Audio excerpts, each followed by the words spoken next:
सफलता के लिए मैं आपको एक सुंदर बात कहूँगा, तो मेरी एक बात आप साथ ले जाना। किसी भी समस्या को समस्या नहीं मानना है। एक बैट्समैन खेल रहा है, बॉलर भिन्न भिन्न तरह से बॉल फेंक रहा है, तो क्या बैट्समैन समर्पित कर देगा कि भाई मेरे से नहीं खेला जाएगा, या वो भी सोचेगा इसके बैट बॉल पर मुझे अधिक से अधिक रन बना लेने हैं? सोचेगा या नहीं?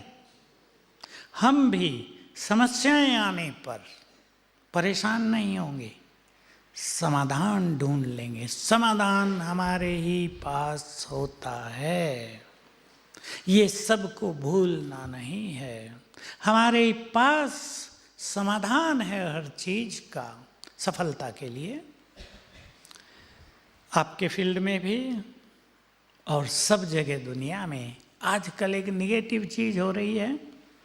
एक व्यक्ति आगे बढ़ रहा है बिजनेस में, आपका साथी। अब पहले तो आप थोड़े खुश हुए, लेकिन अब वो बहुत आगे बढ़ गया, आप पीछे रह गए, तो क्या होगा? आप जेलस होने लगे, आप अब बोलने लगे, सोचने लगे कहीं गड़बड़ करता होगा इसलिए ज़्यादा पैसा कमा लिया, अरे इसने ये कर दिया होगा इसलिए आगे बढ़ गया। आप ऐसा सोचने लगे हैं।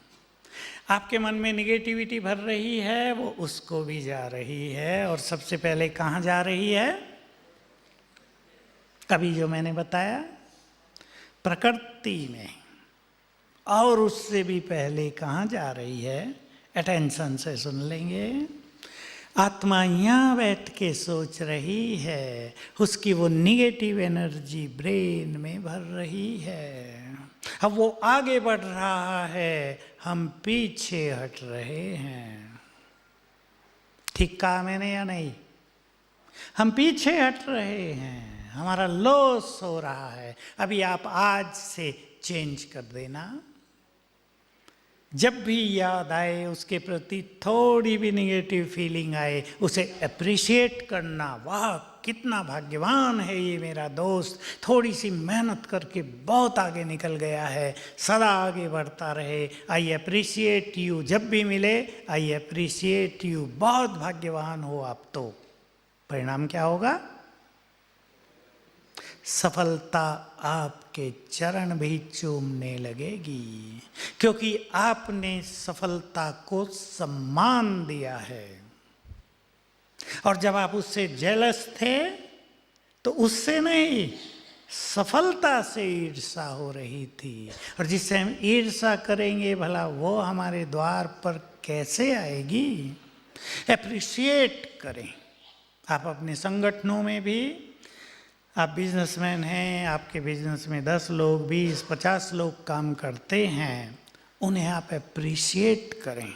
उनके टैलेंट्स उभरेंगे, वो आपके साथी बनेंगे, वो आपके ज़्यादा मददगार बनेंगे, आपके कार्यों को सफल करेंगे। माताएं बैठी हैं ना, बहू ने थोड़ा सा भी अच्छा भोजन बनाया हो, अप्रिशिएट करो खूब। मैं समस्याओं का एक छोटा सा बीज बता देता हूँ। माताएं दिख रही हैं बुजुर्ग, उनको देख के याद आ गया, बता दूं माताओं? बुरा तो नहीं मानेंगी, अच्छी बात भी है। लड़के की शादी हुई, घर में बहू आई, रोटी बना रही थी, जला दी।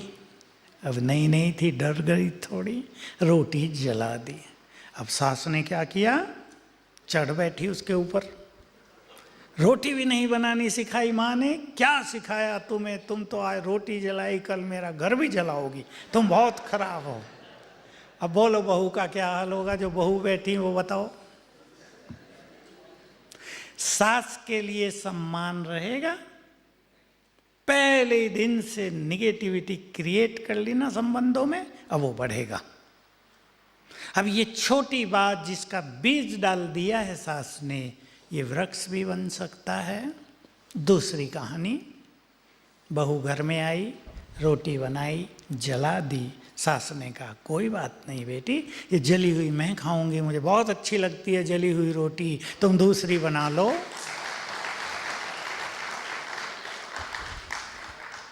बोलो कौन सा बीज डाल दिया? कितना प्यार होगा, कितना सम्मान होगा। तुरंत माँ को फोन करेगी, तुमसे भी अच्छी है मेरी सास। करेगी या नहीं? इसलिए ये एक छोटा सा बीज अपने अपने घरों में बहुत सुंदर डालो, अनेक समस्याएं नष्ट हो जाएंगी। मैं माताओं को एक बात और कहना चाहूँगा, है तो थोड़ी कड़वी पर है सच्ची। भाई घरों में तो समस्या नहीं रहनी चाहिए ना।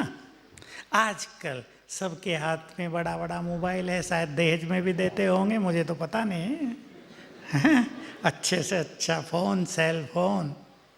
अब वो कई माताएं क्या करती हैं, अपनी लड़कियों को जो ससुराल में चली गई हैं वहीं से गाइड करती रहती हैं, और वो गाइडेंस कहीं कहीं बहुत खतरनाक होती है। पूछेगी क्या कर रही है बेटी? किचन में काम कर रही हूँ। तुम्हारी सास कहाँ है? वो तो टीवी देख रही है। बस तुम्हारी सास ऐसी है, तुम्हें काम पे लगा दिया है, उसको जवाब दो, मैं भी टीवी देखूंगी, तुम यहाँ काम करो। शुरू हो गया। भाई लोग तो खुश हो रहे, माताओं का रिएक्शन नहीं आ रहा है या नहीं? मुझे तो माताएं सुनाती हैं, मुझे नहीं पता इन चीज़ों का, मैं तो यहाँ हूँ, लेकिन माताएं सुनाती हैं कि हमारे घर में इसकी माँ ने सारी गड़बड़ करा दी है। अब ये फ़ोन छोड़ती नहीं, हर घड़ी का समाचार माँ को देती है। समाचार देने में हर्जा नहीं, लेकिन गाइडेंस सुंदर होनी चाहिए, मिलाना चाहिए, प्यार पैदा कराना चाहिए, दूरी बढ़ानी नहीं चाहिए। तो घरों की समस्याएं देखो, नहीं तो क्या हो रहा है हमारे भारत की कल्चर में, डिवोर्स सिस्टम नहीं था।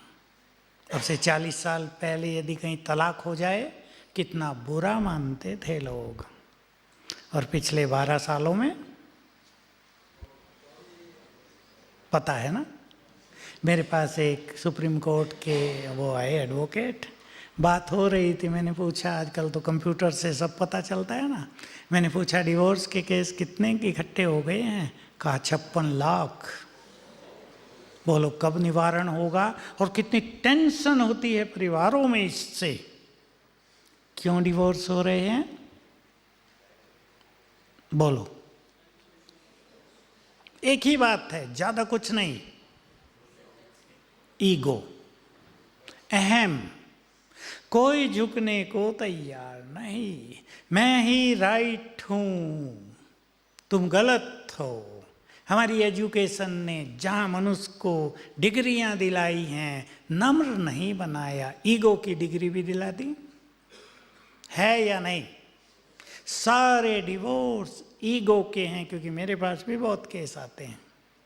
जब तक वो डिवोर्स का केस सुलझे मेरे पास आते हैं, भाई समझौता किस तरह हो सकता है। अब देखिए, आई एम राइट, इस बात को आप देख लीजिए। आप सड़क पर अपनी साइड में थोड़ा सड़क से भी 2 फुट नीचे खड़े हैं, लेकिन एक ट्रक आपकी ओर चला रहा है, वो रॉन्ग साइड में आ रहा है। आप कहेंगे आई एम राइट, मैं हटूंगा नहीं। ट्रक गलत है, आई एम राइट, परिणाम भुगतना पड़ेगा ना इसका। मैं राइट हूँ, मैं ठीक हूँ। अरे ठीक तो हम हैं, पर अब थोड़ा बच के भी निकल जाओ ना।